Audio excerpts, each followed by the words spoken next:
Assalamualaikum warahmatullahi wabarakatuh. Kali ini kita masuk ke desain fondasi pada pertemuan ke-10. Untuk desain fondasi pertemuan ke-10 ini saya masih tentang kapasitas dukung, tapi kali ini pada tanah berlapis. Sampai saat ini kita sudah banyak sekali hitungan mengenai kapasitas dukung, hanya saya ingin mengingatkan kembali apa saja yang sudah kita pelajari sejauh ini. Jadi, sebelum UTS, kemarin kita sudah menentukan kapasitas dukung tanah dengan menggunakan data laboratorium ya. Tapi pada jenis tanah yang homogen, kita memakai beberapa teori, yaitu teori Terzaghi, Meyerhof, Brins-Hansen, dan teori Vesic. Dan ini sudah kita coba lakukan pada pertemuan sebelum UTS. Kemudian kita juga sudah coba menghitung kapasitas dukung tanah melalui data lapangan, yaitu uji NSPT dan sondir. Ini pada pertemuan ke-9. Silakan yang belum buka materinya, silakan dibuka pada pertemuan 9. Nah, saat ini kita menentukan kapasitas dukung tanah pada tanah berlapis. Nanti kalau di lapangan, kita akan menemukan banyak sekali jenis tanah. Tidak hanya homogen, tapi ada juga yang tidak homogen. Jadi istilahnya dia punya lapisan tanah dengan nilai kohesi yang berbeda-beda. Nah, itu bagaimana kita menghitungnya akan kita bahas di sini. Yang pertama, dua lapisan lempung dengan sifat yang berbeda. Artinya nilai kohesinya berbeda. Ini bisa kita pakai metode analisis Button dan analisis Vesic. Analisis Button, jadi analisis Button ini meninjau pondasi yang terletak di permukaan tanah. Analisis Button ini meninjau pondasi yang terletak di permukaan tanah lempung dengan kohesi C1, dan di bawah tanah itu terletak lapisan dengan kohesi C2. Jadi pondasi itu persebaran beban di bawah pondasi itu punya dua jenis tanah, C1 dan C2.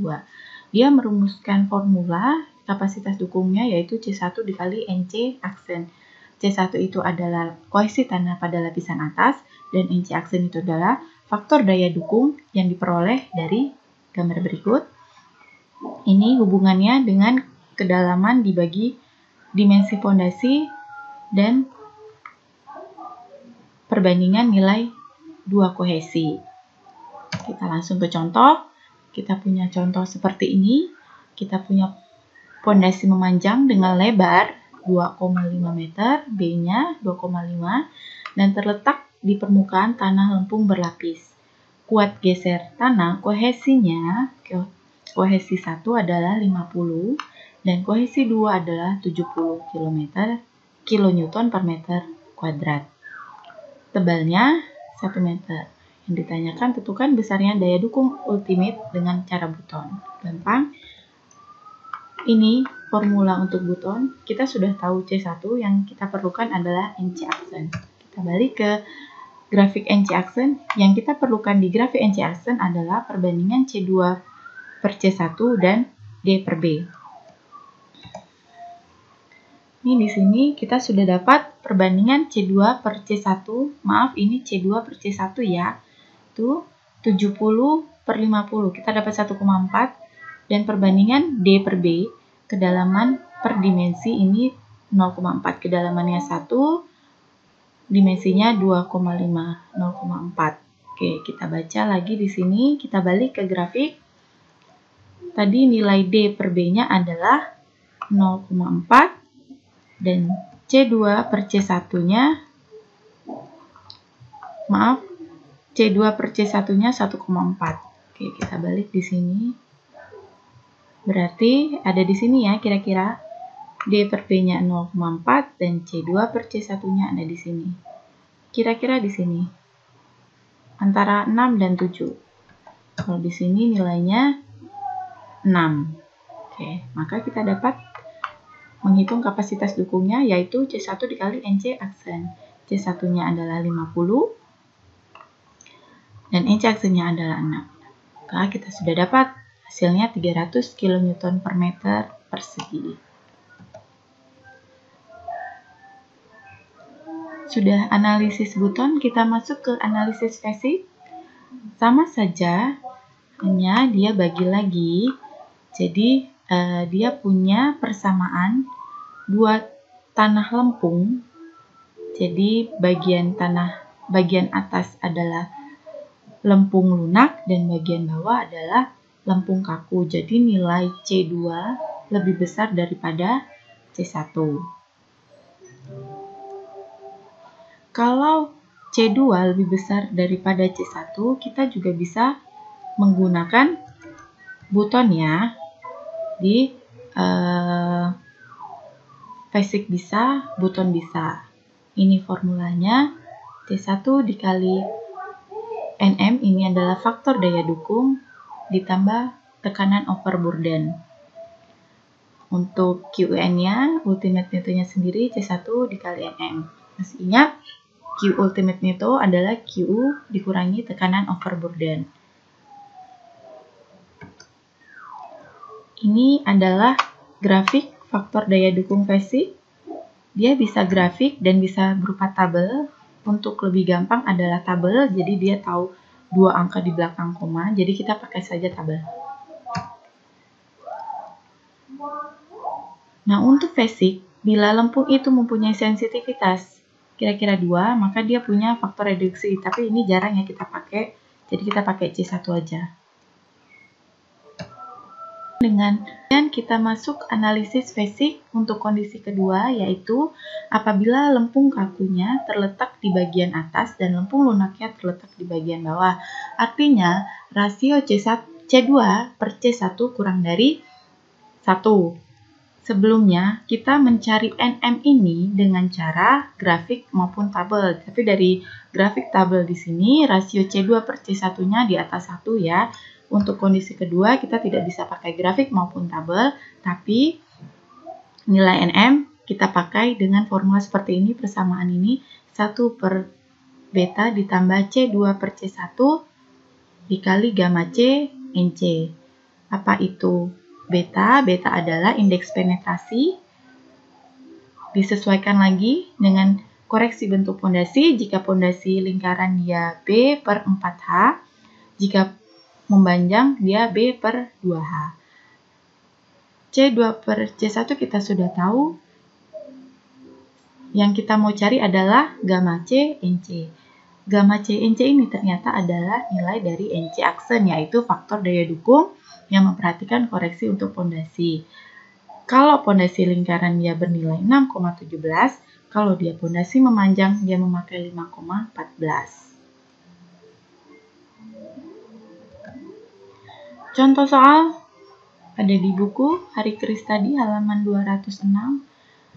Kita punya pondasi yang berbentuk lingkaran dan diameternya 8 meter, terletak pada lempung berlapis.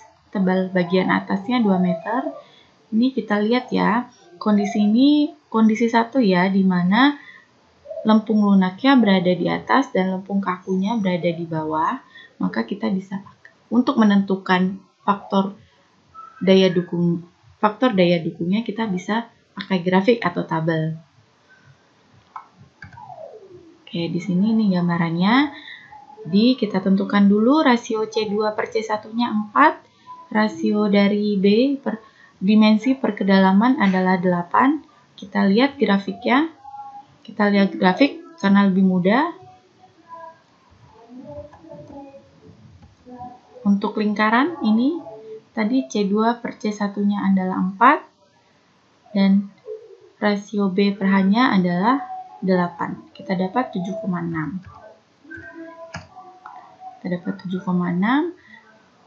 Untuk menghitung daya dukungnya, tinggal dimasukkan saja C1 dikali faktor daya dukung ditambah tekanan overburden. Tinggal kita masukkan, kohesinya adalah, kohesinya adalah 2.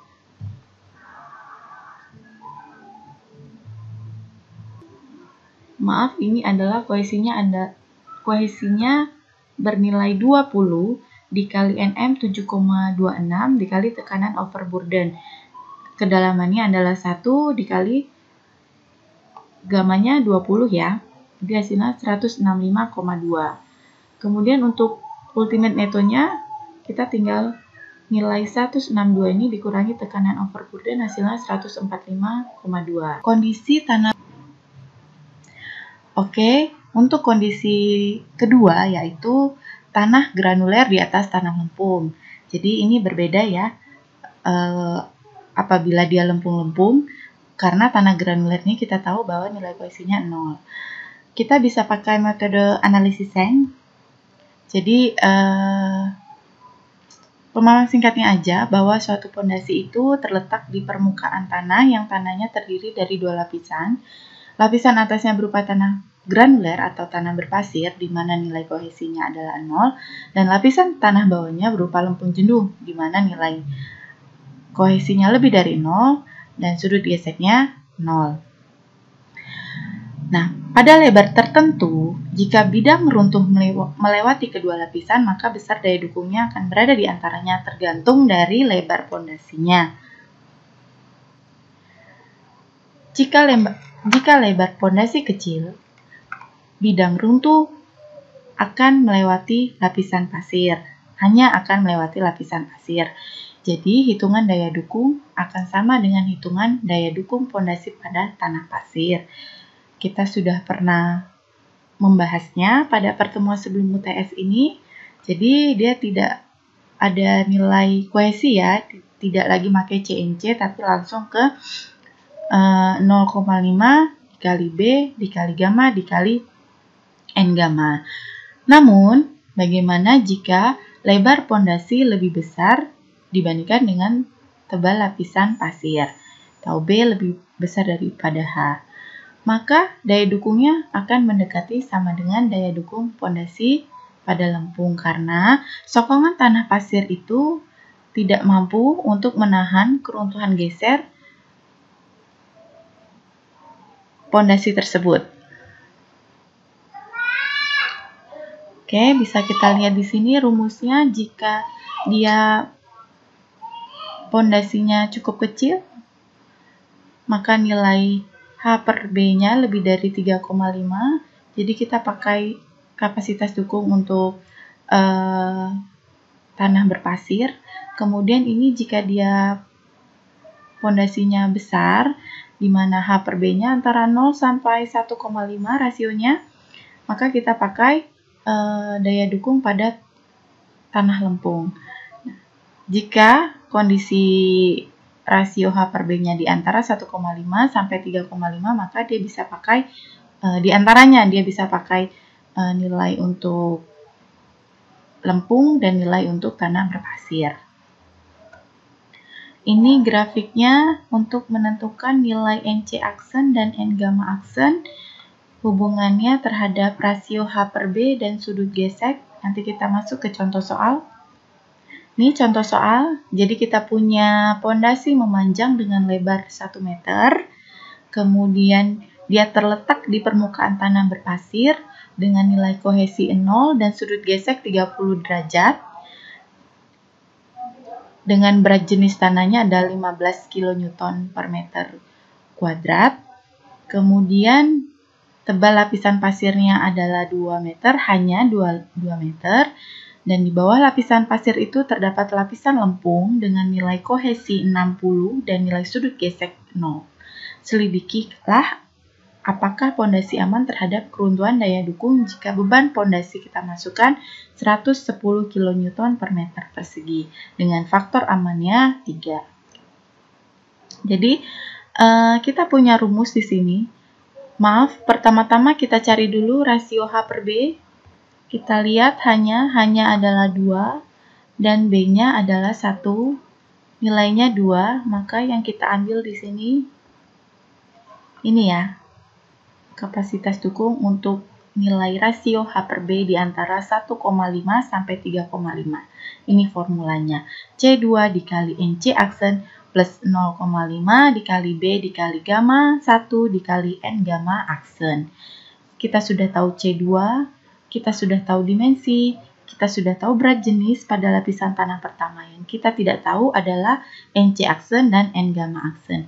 Bagaimana mencarinya? Kita bisa cari lewat grafik faktor daya dukung tanah berlapis untuk seng ya. Kita bisa lihat di sini nilai H per B-nya tadi kita dapat 2 dan sudut geseknya adalah 30. Maka kita cari NC aksennya di 2. Ini kira-kira di sini ya. Di sini tuh sekitar 7 ke bawah atau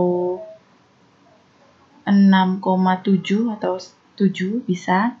Kemudian untuk N gamanya tadi rasionya adalah 2 dan sudut geseknya ada 30. Ini kita dapat ini. Kira-kira sekitar nilainya 6 sampai 7. Oke, N gamma aksennya 6 sampai 7, NC aksennya 6,8 bisa, 6,9 bisa. Nih, kita dapat di sini 6,7 sampai 7. Tadi kita lihat NC aksennya, N gamma aksennya kita dapat 6 ya. N gamma aksennya, oke, kita dapat 6 di sini ya dia. Oke, kita sepakat dia 6. Tinggal kita masukkan saja ini rumusnya C2 dikali NC aksen ditambah 0,2 dikali B dikali berat jenis dikali N gamma aksen. Ini hasilnya seperti ini, 447. Kemudian yang ditanyakan adalah daya dukung amannya. Ini QN-nya QS sama dengan QN per F ditambah tekanan overburden. QN-nya adalah 447 karena dia tidak punya tekanan overburden ya. Seharusnya QN adalah QU dikurang tekanan overburden, tapi dia tidak punya tekanan overburden karena dia tidak punya kedalaman di sini. Maka kita anggap dia 0 sama 447 per 3, hasilnya 149. Kita bandingkan dengan beban yang mau kita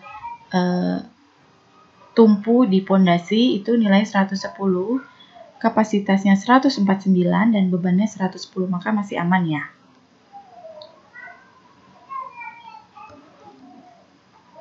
Kemudian kita masuk ke kapasitas dukung yang terletak pada lapisan kuat, yaitu pasir padat di sini. Nah, kita bisa pakai lebar pondasi fiktif, metode lebar pondasi fiktif. Apa itu?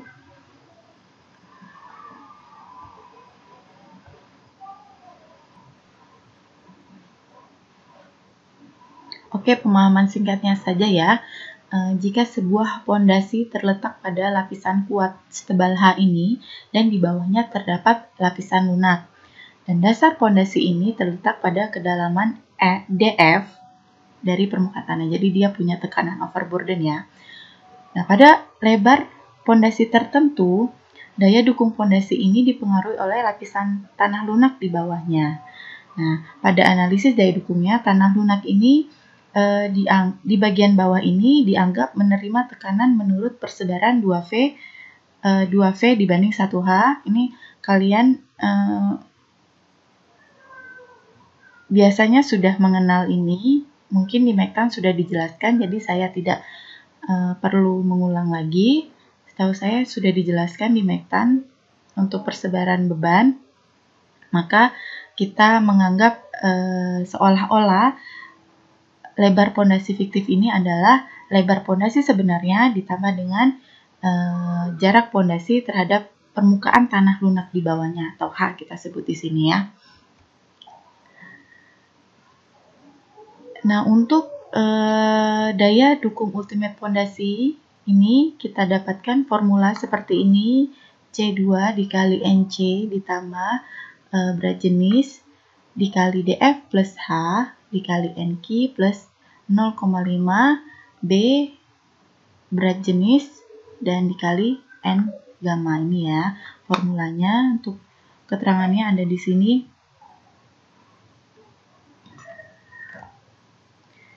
Ini persebarannya saya tidak menjelaskan lebih detail karena sudah dijelaskan di Mektan. Jadi B-nya sudah tidak lagi B tapi BF. Agar persebaran bebannya kita anggap mempunyai rasio 2V per 1 banding 1H.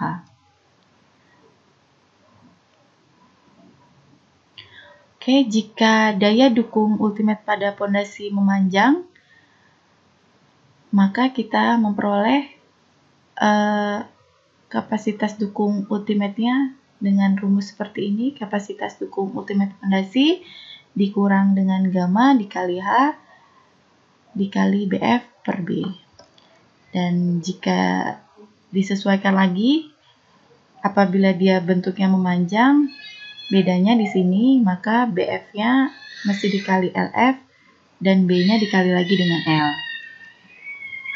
Contoh soalnya biar lebih jelas, kita punya pondasi bujur sangkar sebesar 1,5 meter dikali 1,5 meter dan dia terletak di lapisan tanah yang terdiri dari pasir padat setebal 2 meter yang terletak di bagian atas dan lempung jenuh homogen, berarti tebalnya tak terhingga ya di bagian bawahnya. Tanah pasir ini mempunyai sudut gesek 45 derajat dengan gamma berat jenisnya yaitu 16,5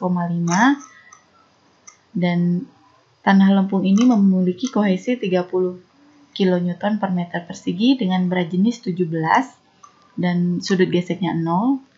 Jika kedalaman pondasi 1 meter dan air tanah pada permukaan tanah lempung, hitung daya dukung amannya. Oke, penyelesaiannya kita tentukan dulu BF-nya.